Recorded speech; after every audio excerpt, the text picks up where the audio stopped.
Welcome to the Real View podcast, where Ohio Realtors connect you to innovators and influencers, keeping you with the real view of real estate.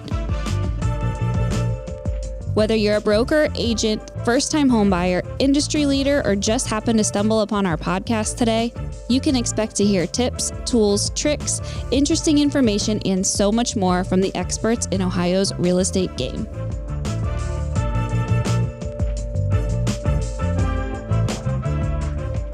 Hi, everyone, and welcome back to the Real View podcast. I am your host, Allison Wiley. Joining me today, our special guest is Laura Griffin. She is a top real estate agent who knows what it takes to succeed in the industry while having a family.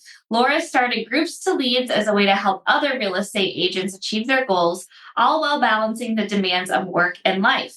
As a successful real estate agent and mother, Laura understands the importance of lead generation and has found Facebook groups to be an incredibly effective tool.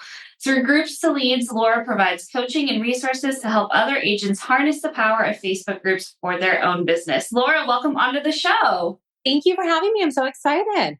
Yes, we're so happy to have you on today. I think what you're doing within the Facebook group community is so fascinating. So I'm really excited to dive into a little bit more about how you did it, what realtors need to know if they want to do something similar, and just hear a little bit more about your experience and how you were able to really take advantage of what's out there and what agents need to know when doing so. But before we get started on that, I would like to hear a little bit more about you. Could you share with us a little bit about how you got started in real estate and what's led you to where you are today? Yeah. So actually this month, my daughter will be turning 12. And so that is actually when I decided to get into real estate. Having my first child, I was a manager for a large bank, national bank, and I was realizing I couldn't do like 60 hours a week. And I was working Monday through Saturday. And so my husband's like, what do you want to do? And I was like, well, I took all those real estate courses in California before you moved me to Virginia. I guess I could do that, use some of my school, my college training. And so he's like, okay, and so jumped right into it. Talked to an agent who had sold us our townhouse in Virginia. And so I think I want to be a real estate agent. Like, what do I do? Because I didn't know. And he's like, well, actually I'm hiring someone on my team or hiring another team member. And so I joined their team. Finished the Virginia licensing stuff, which was a little different than California, which is where I'm originally from, and was on his team for about 5 years. And where the team lead became our broker and opened up his own brokerage, but it was basically a leads team model. So they would get leads from all the usual suspects and then give them to us. And it was like a speed to lead type of lead generation. And so during that time, I had a newborn. Fast forward about 2.5 years later, I had my son. So I had a toddler and a newborn. And that was kind of how I did it. It was just a lot of leads, a lot of open houses at the beginning, a lot of rental leads, doing rentals and things like that, and just kind of building up my business. I love that. No, thanks for sharing a little bit more about that. I always like hearing people's background stories. I think it's, everyone gets into this industry differently. So it's always interesting to hear those stories. Yeah, definitely. And, really what we're going to dive into and talk about today is Facebook groups, having success with that. I think let's just start at the beginning. Tell us about, your approach with this, how it happened. Give us the background story on what you were able to do in your experience and working with these Facebook groups. Yeah. So we had been in Virginia about 3.5 years. Maybe a little, I had my daughter and I had my son, and realized that between like moving, having a child, having a second child, I didn't really have any, I just had like a few friends that were from the mom's group for my daughter. Mm-hmm. And so there was still just like a lot of like, I didn't have any family nearby. It's like, what do you do in this scenario and this and that? And so I ended up just starting a Facebook group just organically. Like, I just need more friends. I need someone to answer my questions when it's 1:00 in the morning and, other people are up to about life and motherhood and all the things. And so we started this Facebook group, added about 10 of my friends. And then it just kind of snowballed and they added their friends and, it got big. Now it's over 12,000 people. Wow. 12,000 mothers. So I'm very proud. It's just a mom's group. I love that. And so it grew, and I was on the leads team, and I kind of was realizing that I didn't enjoy the speed to lead, having to pick up the phone at 7 p.m. When you're trying to bathe one kid and feed like you're just doing all the doing the natural things that I needed to do. And my husband kind of worked for the government and worked a little bit of a weird shift. And so my Facebook group, I realized that I was getting kind of leads from my Facebook group, and I was getting a lot of moms who were in the same life space as I was, and kind of in going through the same motions of having a townhouse and upgrading to a bigger single family once you have your 2.0 child and things like that. And so I started realizing that this group that was something social for me and was giving so much to me, just emotionally and socially, was also feeding my business. And so I had gone to a women in real estate or a women in business conference, moms in business conference back in Sacramento where I had grown up. And someone was talking about their Facebook group and how they were getting leads from, it was a totally different industry. And she was sharing some of her tips and tricks. And we were just at a you're at a table at a conference with like 10 other people you don't know, and everyone's just kind of talking. And I really was listening to her. I was like, oh my God, I could totally do that. Like, I'm already getting leads, I'm already getting transactions. And she was adding other little things I hadn't thought of. And so I started implementing her things, and the group started to blow up at the time, got a lot of members, and I was just starting to feed my business with solely my mom's group people. And I got rid of doing like the online leads and the open houses, which I didn't love. It wasn't natural for me or easy to do with my schedule. I love that. And I think, that was really cool. And you said, this group gave so much to me. And now it's like feeding your business too at the same time. And I also love that this happened so organically, like you said, like you didn't set out, to go, get business off of this. It was hey, I need this for my mental and emotional support. And I just need to have people who understand and build that community, around you for what you were dealing with as a mom in a new area with young children. And that's what I think is really cool about this, is that you didn't come out of it of like, hey, I'm going to get clients from this, which hey, great that it ended up happening, right? Definitely great.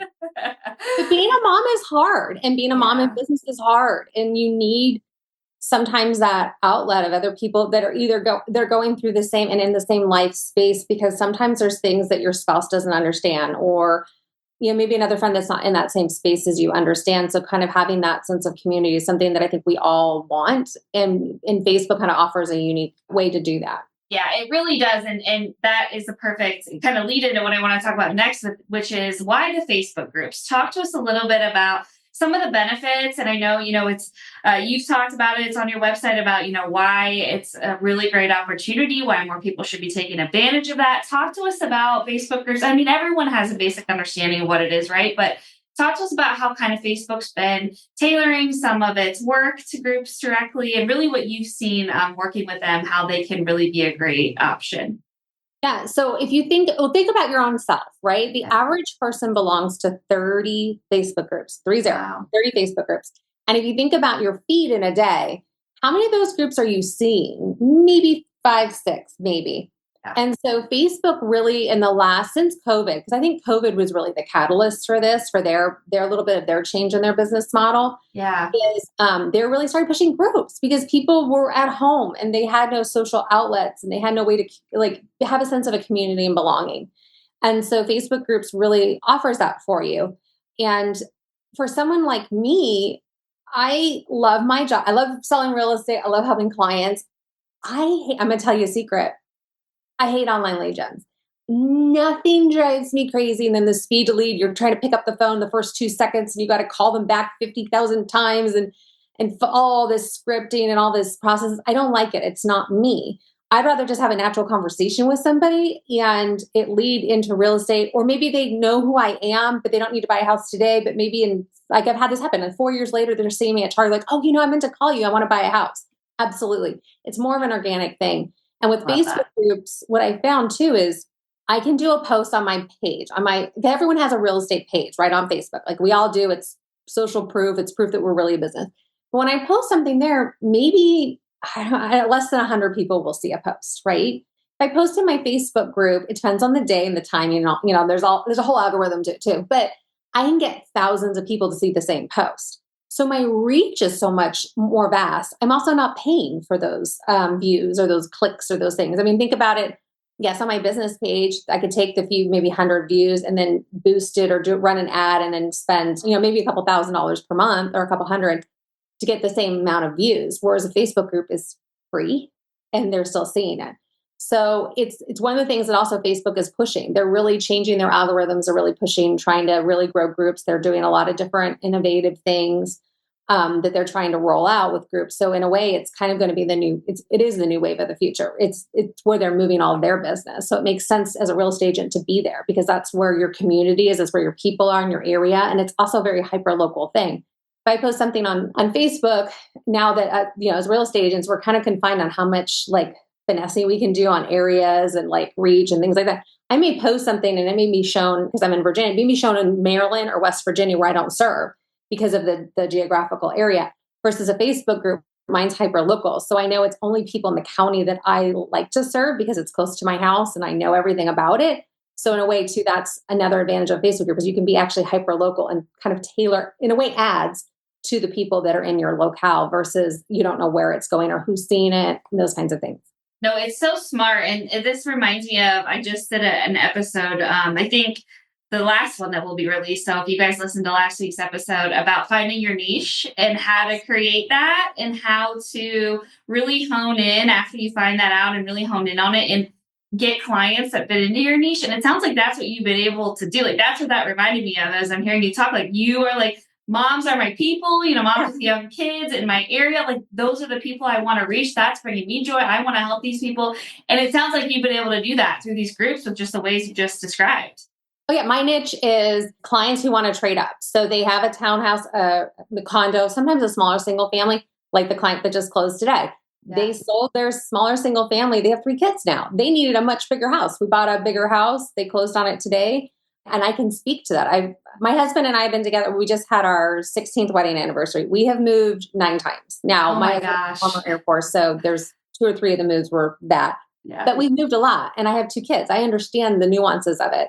Yeah. And also, if you think about a Facebook group, how many people have geographical farms, right? Mm-hmm. And so that's the big thing, right? Is, you do a geographical farm. Well, in a way, I have my own geographical farm. It's just digital. Yeah. And I can hit multiple thousands of people in a day or in a week versus if I were to do that with like a postcard campaign or all your other traditional geographical farming, it would cost me a lot more money. So in a way too, it is a farm and it's a niche that I have. It's just digital, not like on the ground. Yeah, no, I think that it sounds exactly, what you have been able to create and really had great success with it, which is really cool. And I know you mentioned you started yours out on your own. It grew. It has, it's all these thousands of members now. What would you recommend for, realtors that they're starting out? Would you recommend starting your own from scratch? Or I know, like you mentioned, people are in 30 groups on average. Would you mention, doing this in groups you're already in? What's your strategy as far as like, where should I start with this? Do I start my own? Do I look on the groups that I'm already in? How should we be approaching that? So I coach people on how to do this, but there's a couple different avenues. So some people have really been successful at going into other groups and able to get leads and generate sales from that. The only problem is an admin's going to see what you're doing. They might kind of slap your hand or kick you out. So that's hard. So a lot of agents will decide, I don't want to, play with that. So they'll start their own group. But the key is you need to make sure it's hyper local. You need to include your city in the name. So if you live in, like I live in Loudoun County, so Loudoun is in my name. If you live in Dayton, Ohio, Dayton needs to be in the name of your group, right? And it needs to be hyper local, and you need to see what's already out there, right? So if, I'll just take Dayton, living in Dayton, Ohio is already taken, then think of a different group, like what's going on in Dayton, the neighbors of Dayton, a mom's group of Dayton, something like that. But also think about a broad name that like a lot of people will gravitate to. So it can't be like hiking in Dayton, Ohio. Like you're not going to get a lot of people that are like really passionate about hiking, right? They want to know what's going on. They want to talk about their community. They want to know where the best pizza place is, where to get your haircut, who's the best doctor, those kinds of things. So you want to make the name and the group a place where people can do that and kind of come together as a community. So if you want to start your own, definitely it's a great idea. There's just some little nuances that you need to make sure that you have so that you're successful. And just know that until you get the first 500, it's a little hard, right? It takes a little bit of chipping away. And then once you get the first 500, it does start to roll and Facebook will start helping you get new people. I've had other coaching clients who've actually bought Facebook groups from other people. So someone had this great idea, it was COVID or whatever, and they're starting this group and they're like, this is a lot of work, or they don't really appreciate it, or they just don't even want to do it anymore. So sometimes you can find admins in your area that have a group and some will just give them to you and say, yeah, I don't want any part of this anymore. I'm like, all right, bless and give it away. We have some people that are like, just a couple $1,000s and you can buy their group from them. So there are a couple different ways of doing it. lead generation from something that's already there, and being the go-to agent whenever someone asks in that group, but just know that there might be 10,000 agents that get recommended. I mean, it's like, it's, you know how it goes. Like, it's like a dog pile. Yeah. Start your own group, or you can look at acquiring someone else's group. That's already been.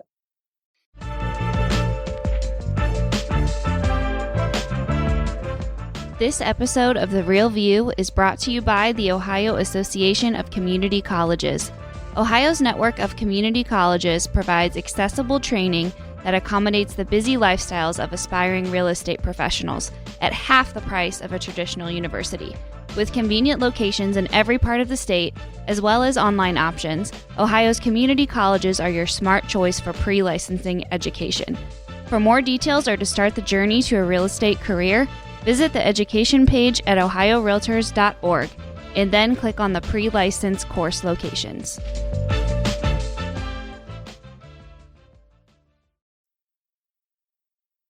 That's awesome. Both really great options. Yeah, you're right about the admin things. I get so nervous sometimes when I post in groups personally, and I'm like, oh no, is the admin going to approve this? Or there is that, level of control you got to think about too, and be careful about, because some of those groups can get pretty strict, on what they allow people to post and whatnot. And usually me thinking too, the management of this, what does that look like from a time perspective, because anyone who's been in social media, has done social media for their job in real estate. Yes, you have to have an online presence, right? What does it look like from a time management perspective? And, how much time should we be spending on our Facebook groups and making sure that this is a part of our business strategy?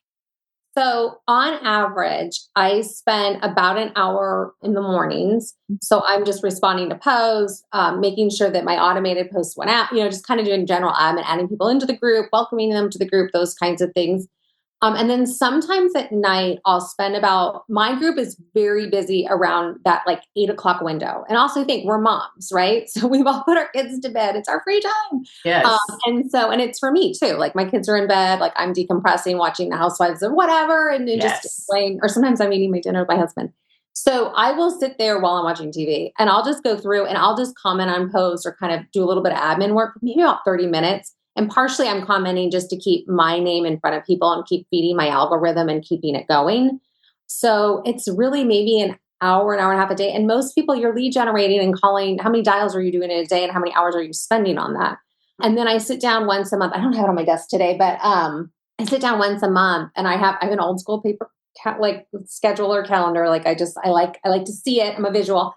And I will actually sit down once a month and I will plan out all my content and all my different types of posts to keep my group going 1 month, and a month at a time. And I'll just sit down and kind of plug and play, and then I'll upload it into Facebook. So it probably takes me about 3 hours for a month worth of content from figuring it out, crafting it, and then just uploading it, which you can have an app to do too, but I like to do it myself.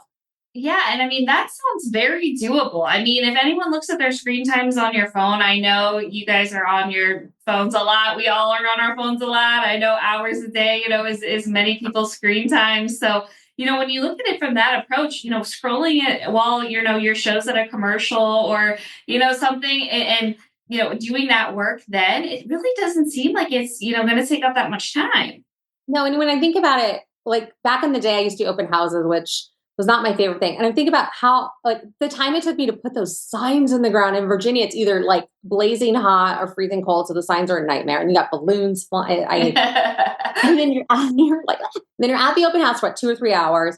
And then you have to pick up those signs and the balloons and everything. So you're talking about between 4 to 5 hours every Saturday and Sunday if you're doing both days. So you're talking about 10 hours, and I'm spending maybe the same 10 hours, but just spread over 5 days. Yeah. So it's not as bad. And you think about all your other lead generating and all the things, and I'm able to hit enough people in my group where it's generating leads for me. Yeah, no, I think that's awesome. Super easy. It's not like this is going to be a super time consuming thing. Really easy to work into your everyday life. We're already, as I mentioned, on social media all the time. So very easy to add into day to day. I think it seems very, very doable. And on the same page with content and types of content that we should be sharing in the Facebook group, have you found, what really is engaging to your audience, or what types of content should we be thinking about generating in these groups?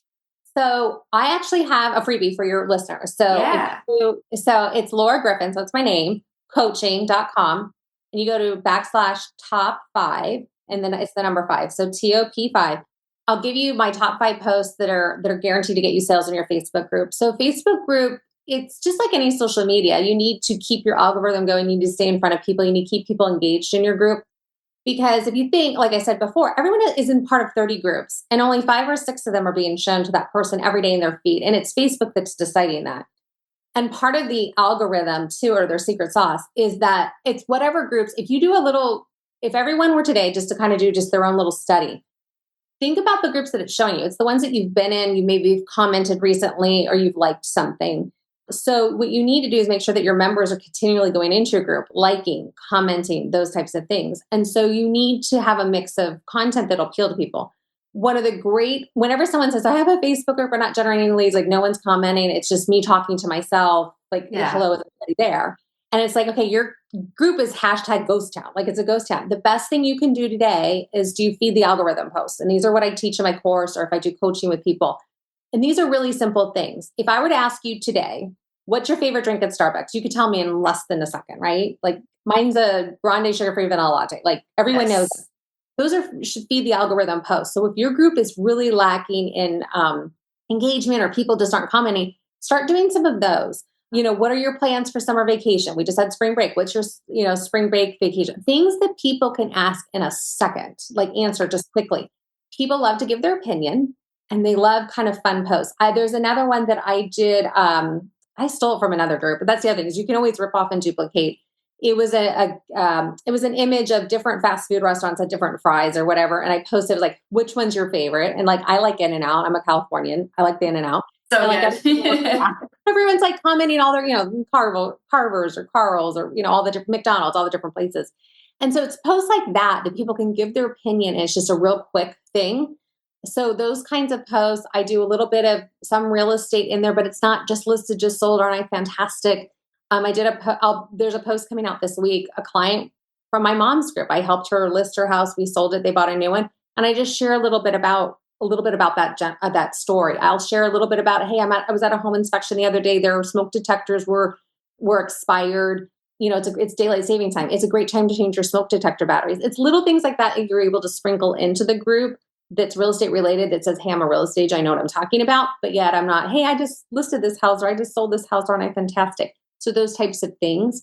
So it's like a mix of those posts. I also do a little bit of video. Sometimes I'll share a new neighborhood that's come out. We have a lot of new construction. So that's that happens. Or a new pizza place that just opened, or a brewery or a winery.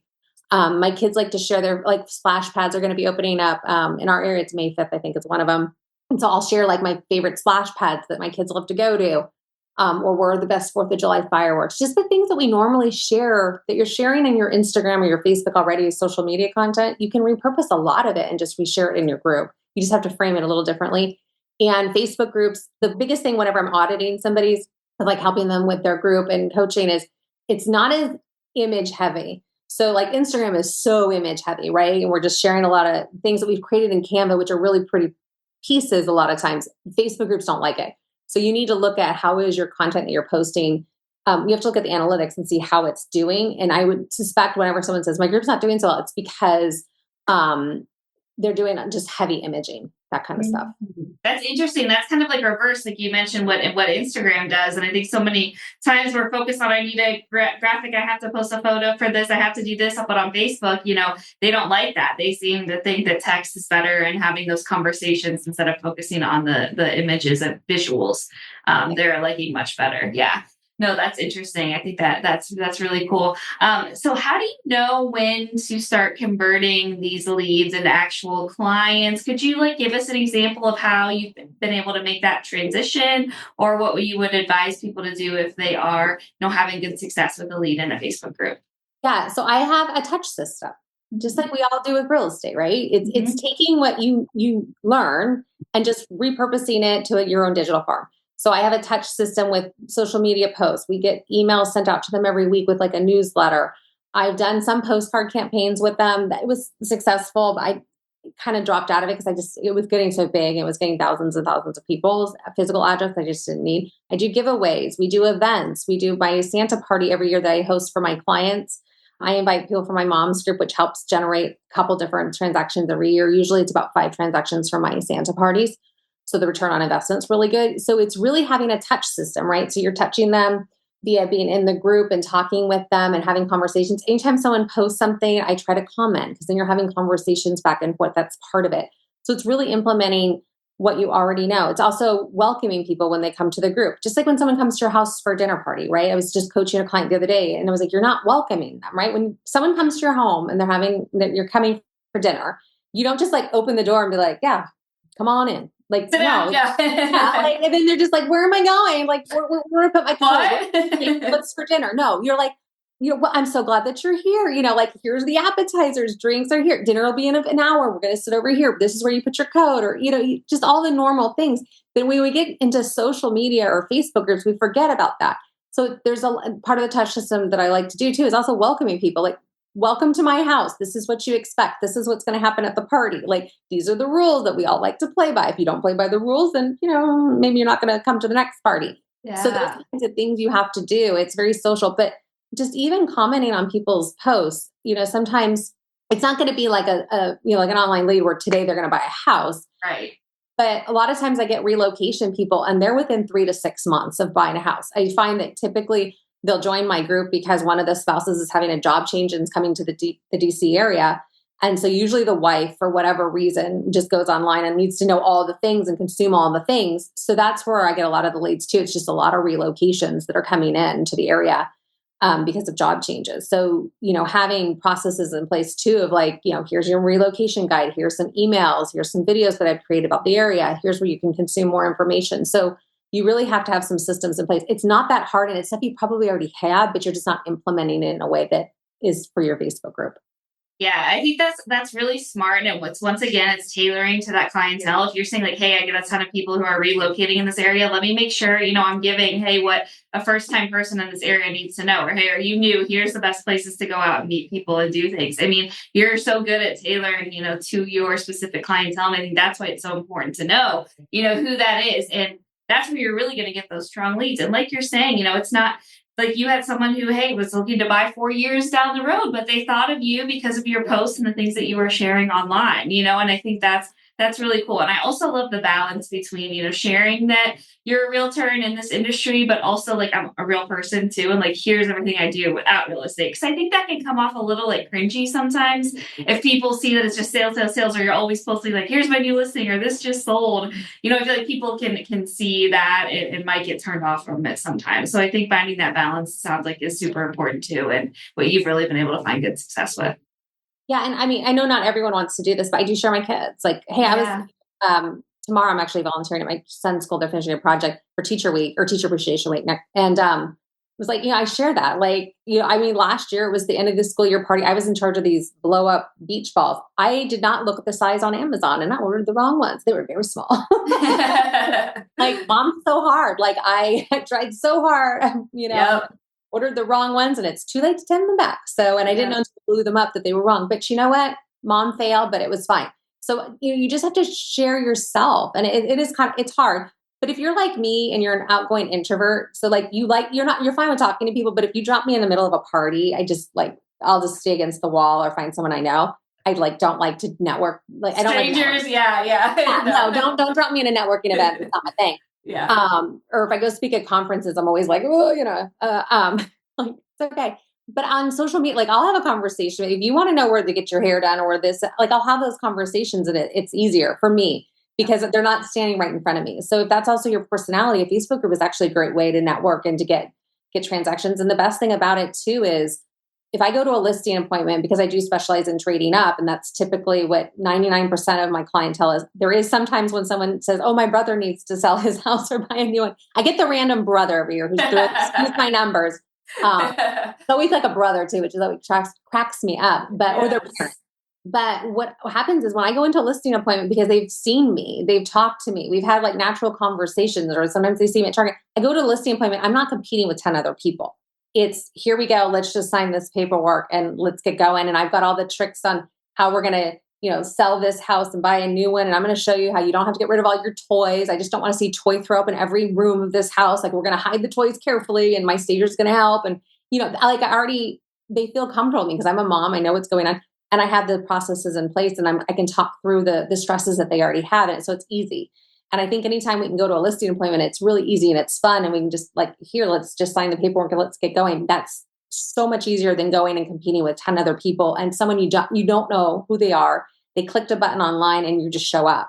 Like that doesn't feel good. Like I love going, and having conversations and, we talk about our kids and it's just like a friendship, even though I don't know them personally, it feels like a friendship when I go there.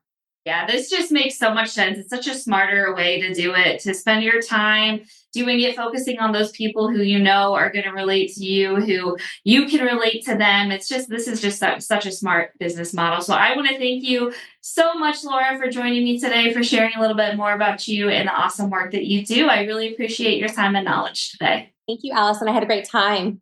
And to all of our listeners, thank you guys so much for tuning in. We'll be back with you next week.